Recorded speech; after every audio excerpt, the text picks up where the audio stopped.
Hello, this is Nellie Callback, and I have a little interview today with a special guest for Creative Jumpstart. She's one of the teachers, Kasia. I hope I say it right, Kasia or Kasia? Yes, Kasia, but that doesn't Kasia. matter. So you don't say the I? Yes. Okay, Kasia. So, so Kasia is here from the UK, joining me. This video is, by the way, as you can see, as we are like dressed very... lightly in the summer. So you will see this in December. Don't think we're really having such hot weather. But yeah, we had to record that a little bit earlier. So welcome, Kasia. So nice to see you. Nice to see you. Thank you very much for this invitation. So Kasia, you might know her, and if you don't, then you should know her. She is, I believe, originally from Poland, and she lives in the UK and Wales with her husband Jamie, who is also known. And they both have an online workshop and online education program, which is called Everything Art. And she does the awesome concept of Wanderlust, which is kind of like Creative Jumpstart, but it's like longer, right? It's like a year-long workshop, and it's really awesome. And by the time we have this interview scheduled, I can say that now. I will be teaching in 2018 for the 2018 Wanderlust thing too. So I'm very excited. It's going to be so much fun. And so, Kasia, tell us a little bit about yourself and your art.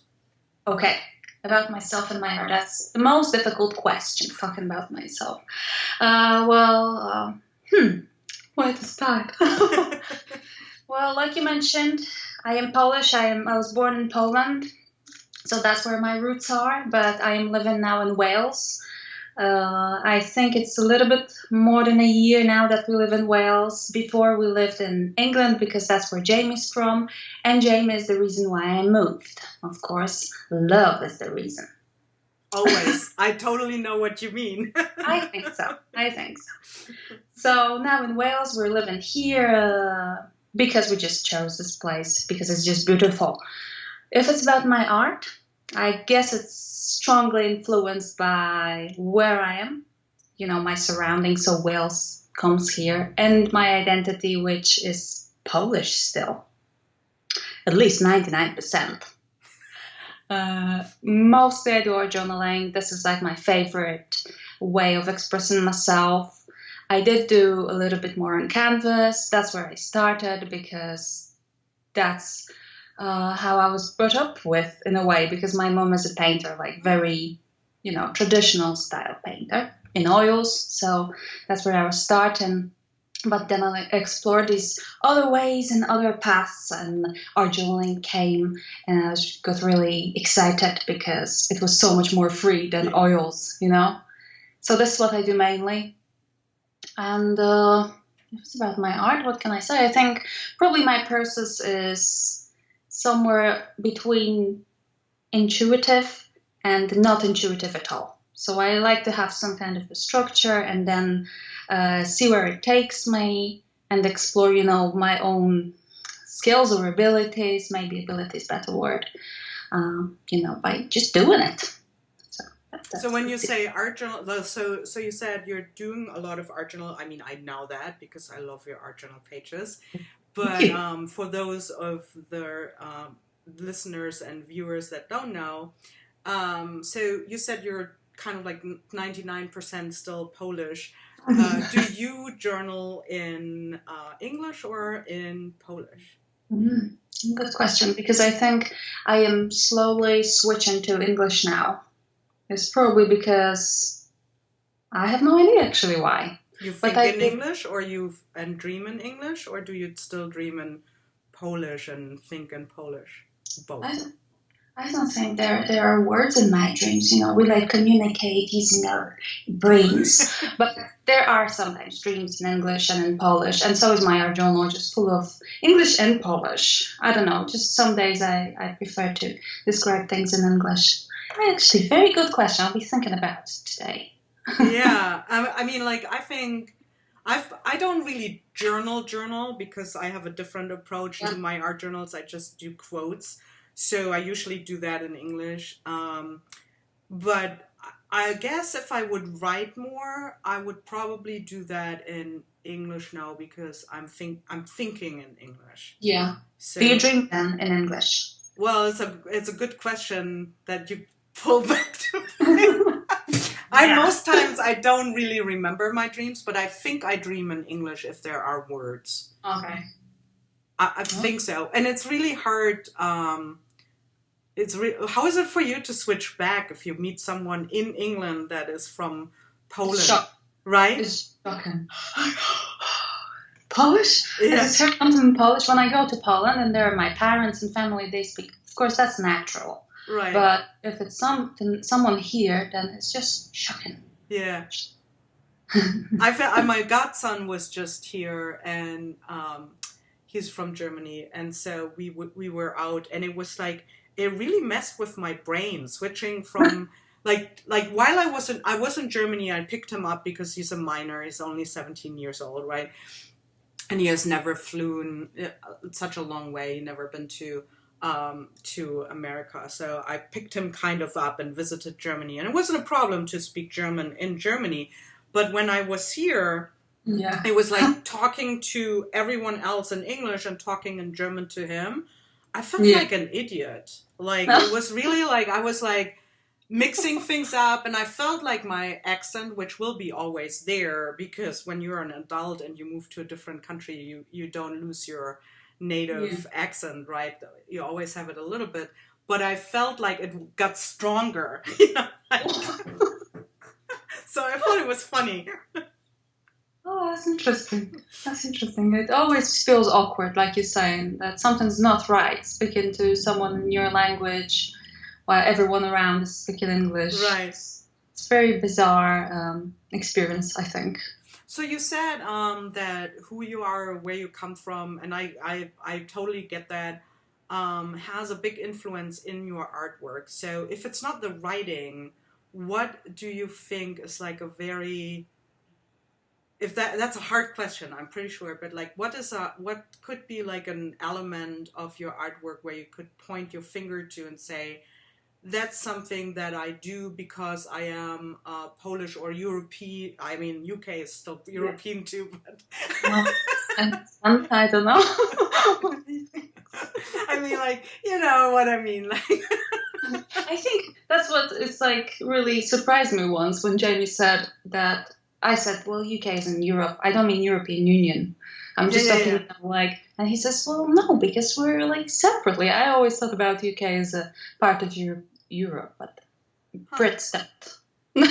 Those Brits. No, I'm just kidding. So what would you? Is there anything where you think there is a part of you that's kind of like you can pinpoint, like the use of colors or the way how you like maybe like deep thinking, and that's like typical Polish or philosophical? It's a very hard question. It's hard to say what element, like visually, would be Polish on my pages, because that would mean that we have to, like, you know, put all Polish people together, and they always do these little doodling on the side. Mm-hmm. But it's definitely the way I think, because to me, like, identity and where I'm from, that means very much the connections that I have with Poland. So I am here, but I feel that my little threads are just going there, and that's my family and my grandparents. I think a lot about that, about them, and the whole story of my family, not just my parents, but, you know, deeper there and further. And that's, I think, what influences what I do, because this is what I often are journal about connections with people that I didn't know, that I never had a chance to talk to, but they are there, and their culture, what they were doing, and the way they lived was very Polish, traditional Polish way. That's interesting. Okay. So I also think about, you know, things Anyway, did you ever, like, that is an interesting part, did you ever scrapbook or something? Yes, definitely. Yeah. There was like 2 years that I was scrapbooking a lot. Because that is kind of like, it's kind of like that element that I feel is like very, very, like, thinking about like your relatives or ancestors is like, for me, part of what I did when I did a little bit more scrapbooking about like, you know, your relatives. And it's so interesting, you know, to look at photos. I love looking at photos and then think about that moment when that photo was taken, and sometimes you don't even know what happened there, or you have like just a very rudimentary like idea, like the year maybe or the occasion, but other than that you don't really know, and it's kind of fun to think about it, right? Absolutely, that's exactly the way I think. It's very inspiring to me. Do you use a lot of photos in your work? Do I use photos in your work? In my journals, not recently, but I used to use much more, I think, and they would be old photographs of my family. I don't use like my everyday photographs, you know, not really now. I don't either. I think I want to do it a little bit more though. I want to put like some of that element back, maybe not in that part of putting like the real photo in there, but some other ways. But I kind of like enjoyed the aspect of storytelling, of scrapbooking, and now I know that not a lot of people, but there is a group of mixed media people that are like frowning, you know, about scrapbooking. So if you do, I'm sorry.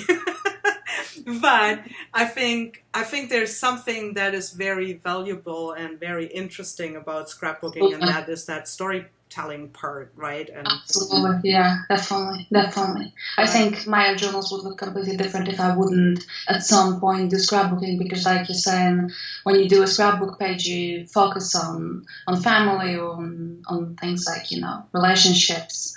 And because I had that, I think that is why my journals, I'm able to be so honest if it's about relatives and family in my journals now. Right. Yeah. Yeah, that's interesting. That's cool. So I do.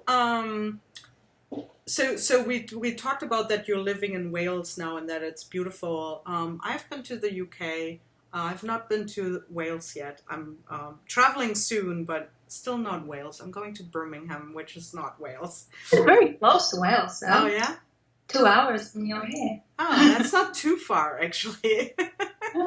Too bad I don't have time. I'm only there for a couple of days to teach in Coventry, I think. But tell me a little bit, so you said you're very inspired by Wales. So tell me a little bit what inspires you about your surrounding. A very specific thing, and it's colors. I can tell you straight away. What I love the most about Wales, and what was really like worked as a magnet to me here, you know, why I wanted to come here so much, are hills. Because they aren't too dramatic, but they are there, and they just change all the time. And I can see some hills from my bedroom window, and that's like the best view in the world, you know. They aren't, like I said, very dramatic. It's not Alps, but some hills and the view changes all the time. The colors, the texture, sometimes there's mist, rain.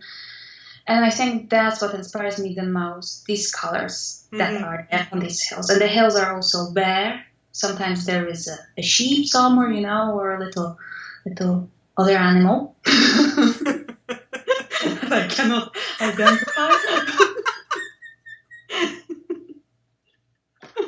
I wonder what animal could be. Yeah, I'm like, maybe I should not ask. Yeah. That's Wales. No, but honestly, just the bareness of these hills and the way they're raw and like not supernatural, just natural. I think that's what inspires me the most, and that definitely you can see on my pages. So when it's autumn coming, you know, when I look at these hills through the window, they become like rusty, dark green. That's absolutely delicious. Delicious. That sounds. Now I want to come. I'm like, oh my god, that sounds so amazing. I do remember when I went to Scotland and we did like a road trip through Scotland. I mean, I know it's further north, but like it was just like the green. Like there Yeah. was like such a, Oh. it's just like so saturated. And Mm. I would think like I could pinpoint just by just like looking at a photo by the intensity of the green and how saturated it looks, that it is not, like that it is there. That it's kind Yeah. of like, and I like that you said rolling hills. That is, it makes you have a vision of how it looks like. Yeah. Yeah. So if you, do you go on a lot of walks or? Not recently, not that recently, because when we lived in England, we did walk much more because we didn't have big garden and we have 2 dogs, so we were forced to, Yeah. And it was beautiful there as well. It was a little town, so that was amazing. Here it's just more occasionally when we feel like we want to go somewhere or our backs hurt from sitting in front of the computer for 12 hours and let's just go somewhere. So we would just go to the river because there's a river in a village or somewhere around, and yeah, then it's really good. But I really enjoy the quietness, the calmness, because it's a village, So when you have this hill in front of you, the river, it's just like really you're in it. Yeah. Sounds great for me for about like 1 or 2 weeks. I'm a city person, you can tell, right? You like to be in a city surrounded by people. Yeah, I get like, I mean, I love nature and I love, being out there, and I definitely need it. I need like a nature break in between. But I think I feed highly from the pulsing city life and being like having a buzz, and it's like it's highly addictive. Like, I mean, I live in Jersey City, which is like, just across the Hudson River, just across Manhattan, and it's like 10 minutes to the real city, to New York City, right? So it is a real city here, and it's also loud. And I think I love that I can go into New York City and then it's like even crazier, but I can go out and then it's a little bit quieter. Yeah. But you would think this is like crazy. Not necessarily. Not necessarily. It's actually very interesting what you're talking about now, because before I moved to England, I lived in Warsaw. Oh, yeah. So a big, huge city, but it's still a city, and there are crowds and people, and I lived there for almost 7 years. And when I moved here, it was just quiet. It was so calm, and I was really relaxed. And I thought, well, this is exactly what I want: 24 hours a day, 7 days a week, nothing more. I want that. And then we moved to Wales, and we're even more further from bigger places here. And we both noticed that we both need from time to time to go on a little holiday, or a weekend, somewhere where it's busy. Like Amsterdam, we like very, very much. Oh, yeah. By the way, I love Warsaw. I would go back and eat more pierogies and, like, yum. Or go to that really cool place. There's this cafe. What's this called? Vendel? Yeah. And they had like the best chocolate ever. I would expect Anya to take you there, really. That's definitely Finn's store. Yeah. So speaking of this adventure, I'm sorry that I took so much time. I might edit some of that out, but what I wanted to know is, like, I ask a lot of people because I wrote the book Artful Adventures in Mixed Media, and I now ask the question all the time, like, if you could go on an artful adventure, let's say time no problem, money no problem, you could even like, let's say you could even like time travel, even better, okay?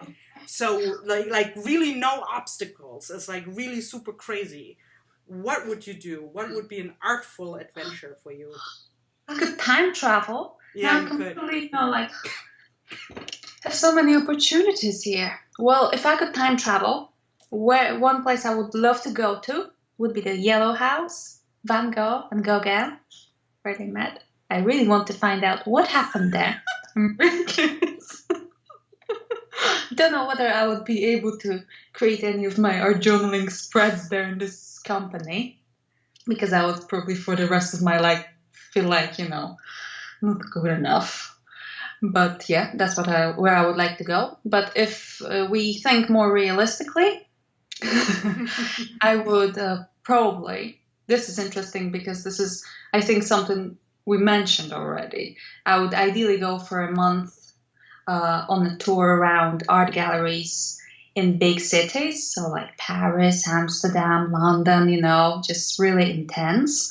But in between each museum and each gallery, I would have a little break somewhere in a woodland, in a little cabin, just myself, maybe with Jamie.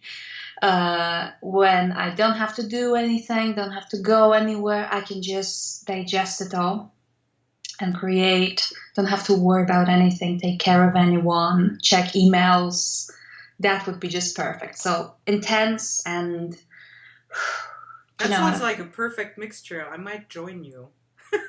Yes, I just said that I would like to be on my own, but that's no problem. I'm sorry. Maybe we can get like 2 cabins on the side. No, definitely not. I think the company is really important. Did you guys hear how she kind of uninvited me? She's like, hey, I just said I want to be alone. Please. You must get it out. No, it was funny. What do you mean? Let me just speak here, please. Some dignity here. Yeah, no, I know.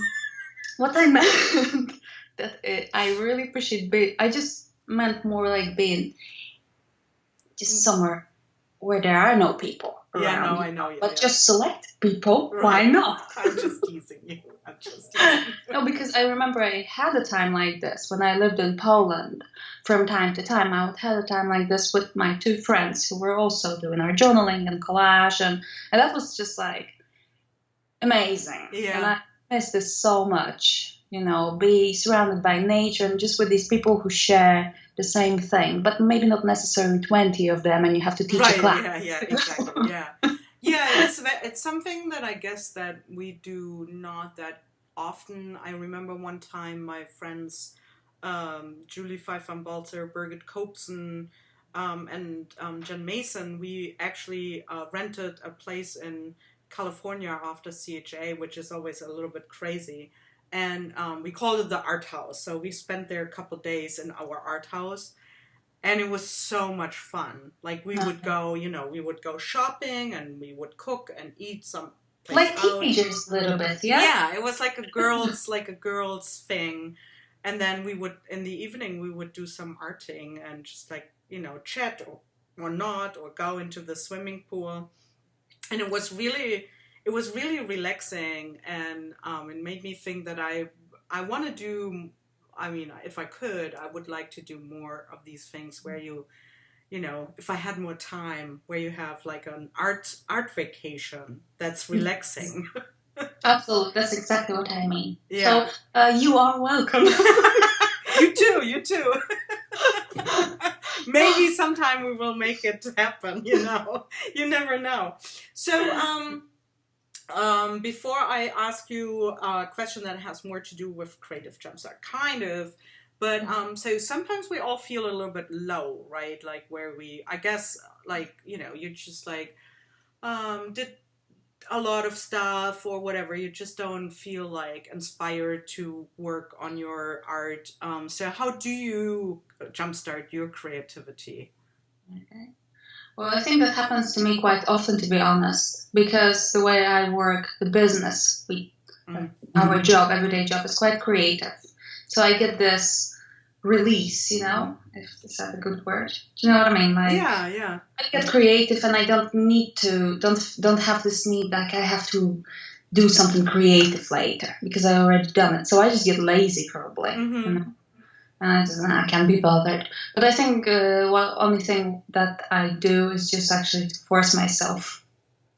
just sit in front of my art journal. I always go back to an art journal, not on a canvas or something, because that's my safe zone, in a way. And I just force myself.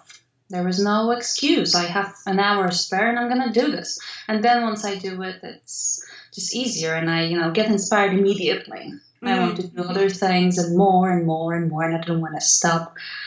So I think it's just a little bit of forcing myself. So it's like a daily forced exercise. Wait a minute. I don't want it to sound like this. No, I mean, like, that's kind of like the concept of Creative Jumpstart, of course, I mean, we don't want to force anyone, right? But, like, the idea is that you're doing something for 30 days or 31 days in January, and you get into the habit, and we show, like, a video that's only, like, 10 to 15 minutes long, which some people... say, oh, I wish it was longer, and some of them might say, oh, it could be shorter too, but but anyway, like the idea of that is more like you get into the habit of doing something, sometimes when people ask me, like, how does inspiration strike you? And it's exactly as you do. It's like, I gotta be there. I gotta show up at, and it's like 9:00 and I'm in my studio. I might not paint every day at 9:00 and I might do some other stuff. That's more like the business part of it, because somehow we need to survive too. But most of the time, it's like a 9 to 5 job in a way too, right? You just have to do it. So yeah. So this year's theme is what's cooking, right? I know most people haven't done, like, no one has done their video yet while we are recording this. So in December, you did yours? I can't wait to see it. Ooh, so maybe you can tell us. So I'm like teacher's pet, I've done mine. She is first. Yes. Yeah, your deadline is not up yet, so it's always exciting to see who's first. So I guess Kasia was first by the time you see that. So, do you want to give us like a tiny hint? What my video is about? We'll mix in some colors. I'll be encouraging to mix some colors. Nice. Because I like it a lot. And I think it's so much more exciting than buying hundreds of tubes of paint that is already mixed. You can do it yourself. So, in a very simple way as well. Very cool. So that is a hint, guys. Yes. That sounds really cool. And I can't wait to see it. Because I know it's going to be an awesome video. Because I know Kasia can do that. So, but because I find it just interesting. I do that in my class. I have like not the same concept, but a similarly called class where it's like, what's cooking, or, let's cook now or whatever. And so, do you cook? Like real cooking? You do? A lot. Every day. Wow. So, I almost every day. I have a good husband who cooks a lot too, so that's cool. So when you cook, how do you cook? Is your cooking kind of like similar of how you do your artwork? Or would you say it's different? Are you like the Muppet Show Smearabird guy who's like, or you're like very orderly and you chop like a chef on TV who chops everything up and like puts everything out? Or how do you cook? Okay, so I am probably somewhere in between, I think, I do like when there's some order in the kitchen, because otherwise I just get so annoyed. Everything's everywhere and I just spilled some oil on the, floor and everybody's just dancing now. But your husband, you say that it's very good because he cooks sometimes. And my husband's very, very, very good because he always does all the washing up and tidying up after I cook. So I don't have to worry that much, but I am trying to be organized, so it's easier job, But I don't think I'm that crazy. So you think you're crazier in your artwork when you are in the kitchen? Well, actually, at the beginning I said that I like some structure and to work go a little bit intuitively. So I think that's very similar, I think that's very similar. My art, I like it to be, I don't like to use like elements or products that you can buy from the shop. So like paper pads, I'm trying to avoid them. I would rather make my own collage paper. So in cooking, very similar. I would rather do my things and use them. Yeah, I think it's actually very, very similar. And I like both things. Yeah. So, I think I'm kind of similar to, like, I'm very structured in the kitchen. Like, I chop everything up, but then I, like, that's just the beginning, and then I get like, oh, how about we try this out? And oh, don't I have this like spice, and I should do that, or Yeah. so. And I think that's similar to my artwork too. I have like a way how I start, or that gets me started, or some elements that are there always that I know that make my artwork kind of, at least in my art journal, like kind of successful, or that works for me to give me a starting point, and then I can branch out. So it makes me feel safe, and then when I feel safe and cool about it, I can go crazy. Right? Yeah, no, it's exactly same feelings I have. Yeah. I think there must be some rules, or like I have to have this color wheel and look at it, and the same with cooking. Yeah, you have to know what to add to what, so it doesn't go bad or something, and then you can get creative with other things. Yeah, that's very good. What's your go-to recipe that you would be like cooking? Like, we know what your recipe is going to be for your video, kind of. But, like, when you go and, like, say, what's your comfortable, like, your comfy food, they say here in America. It's, like, something that you can cook without thinking about it, and you love it, and it makes you feel really good. What would that be? I think soups, probably. Because I think I can get quite creative then. No, but and I like to eat them as well. I think, soups would be a thing. But also then, going back to your previous question, when I asked my husband, what would you like to eat next week? Any preferences? And he says, well, give me some options. What could we have? What could we have? And I'm starting to, talk about it. Or I say, well, this thing that we had 2 months ago, you remember that? This pasta with this? Do you remember? He doesn't remember, of course, because he's always like a poor little baby, just doesn't know what to even say. But this is because I do different things all the time. I very rarely go back to one recipe, to be honest. I like to try new things, and that also is same if it's about my art journaling, that I get bored. I have to try new things and add something more, and otherwise it's just not going to work for me. I'm going to don't want it anymore. I think it's so interesting because we always forget, like, sometimes I think, oh, you should not change a lot. I mean, I have been very consistent in the last couple of years, I have to say. But it's interesting when you look at successful artists and there's like a retrospective. It's often like, where are you going exactly? Right? They're like changing 100 million times. Like, I've been like, Picasso, if you look at all the different things he has dabbled in, and then it's like, oh no, I'm doing the next thing and the next thing and the next thing. And it's the same. I just went to an exhibition in Germany, and it's an expressionist from Germany. His name is Max Pechstein. And I did know a couple of his paintings, but of course I haven't seen like an entire like lifespan of his work. And I was like, oh my God, this is inspired by Gauguin. This is inspired by Matisse, and and it was interesting that we forget sometimes that, like, even the greatest artists have done all these like explorations and like trying to get out of their comfort zone. And with Pechstein, it was kind of funny because the one consistent thing that he had from the beginning on in his style was the choose of colors.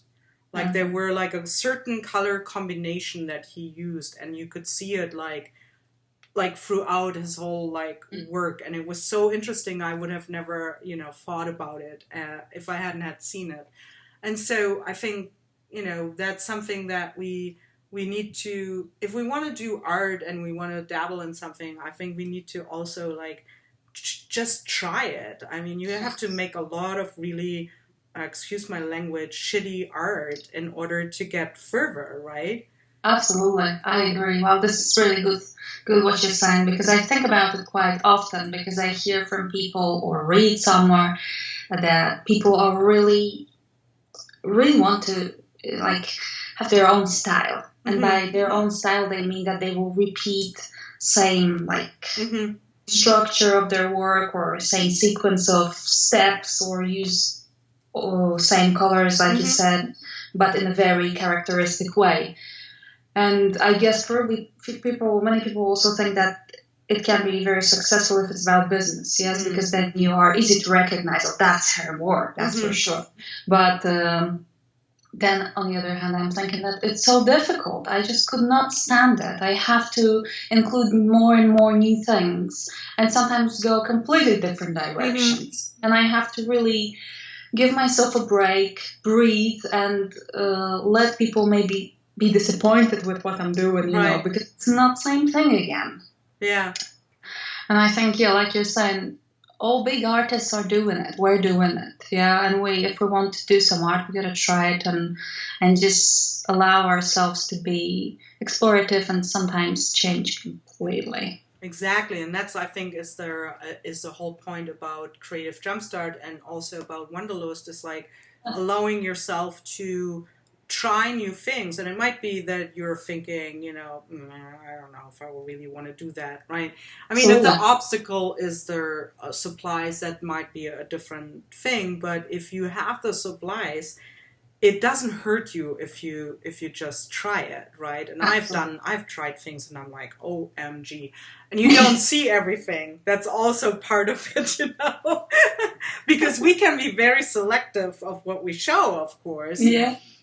But I think sometimes I sometimes show even like things like that, and I say it, and I think it makes people realize that, you know, we all go through these phases. I mean, definitely. Yeah. Definitely. Absolutely. That's a great point. Great point. It was such a pleasure having this talk with you, Kasia. It's the first time that we actually kind of meet in person. We have emailed quite a bit, but never seen each other, and I really enjoyed our conversation. So thank you. So before I let you go, is there mind you, it's December, right? We're freezing. It's December. So is there anything that you would like to add? Are there any classes, books, shows, products, anything that's coming up in the next couple of months that you would like people to know about, besides Creative Jumpstart, of course? Of course. Definitely thing in my head now is Wanderlust 2018, because this is what we are working on now. And this is, you know, our main focus if it's about everything art, and me basically, and Jane. So Wanderlust is a year-long class. Like you compared Wanderlust to Jumpstart, I think there are many similarities, but I think on the other hand they go so well together, because Jumpstart is more intense, videos are shorter, and they can really get you going, while Wanderlust is a bit of a slug, you know, a positive slug. Yeah. Because it lasts whole year and you get a video every week, so you can get regular in that less intense way after Jumpstart. So that's definitely on my mind now, because when does it start, Kasia? When does it starts on the 5th of January, I think, into 2018. I think it's 5th. It's first Friday in January. Of course, Wanderlust is on sale, and until the end of December is at the early bird price. And we have just such an amazing team of teachers. That gets me like really excited, because I can't wait myself to see all of those videos. And because I not always, unfortunately, because I don't have that much time, but I'm often trying to get inspired myself and do some art inspired by them, like we said, to try this variety. So I am really impatient as a student as a host, as a teacher, just impatient. And is there anything else coming up? Do you have like product stamps, new stamps? Not Well, at the moment. You can't talk about. I see. I don't know whether that's gonna work, you know, Okay. because I I know. don't know how's it gonna look in 2018, how busy we will be. Wanderlust is coming for sure. Yeah. Other things I'm not sure about, honestly. Well, it's a big project, and you have all my. Well, sympathy would be a weird word. I mean, like more like. Yeah, it's like understanding, because I know how it is to organize a big, thing like this. And kudos to you. Kudos to us. I know that sounds horrible, but absolutely. No, but you're right. We both know that it's a lot of hard work and it's very stressful, and people see this very light side of it. Right. But the reality is that there's lots of emails and paperwork and and then it's so much fun. Like you're like in between, you're like, I will never ever do this again, and then it's so much like it's like it's I don't know. I don't have children, but it might be almost like I heard other people talking about giving birth, and they're like, I'm never gonna do this again, right? And then they're like two weeks later, they're like, I want to do this again, and this is how I feel about it. You must be careful because I'm very sensitive. No, but I think I know what you mean, because that's how I feel now, that I don't want to get pregnant too soon, you know. Yeah. Like, for now, I have enough of it. But yeah, same with our job. I think it's just very intense sometimes, and I think it's stressful. Like, I would never think about this aspect of this work. There are beautiful things that come from it. Like, I'm working from home. I can get up at 10, you know, have breakfast in front of my computer, answering some emails. But then you can't ever get away from that. Yeah, you know what? That's true. Yeah. So this is maybe why I am dreaming about this woodland and a cabin. And it tells you should do it. Probably, yes. Yes. Maybe not like that long, but maybe 2 weeks would be really cool, right? Yeah, I think so. Yes. Do like a little European thing, and then visit some really cool places like in Paris and Amsterdam, and and then just do a little timeout. You should talk about it more often while, like, in your sleep or something, so that Jamie takes note.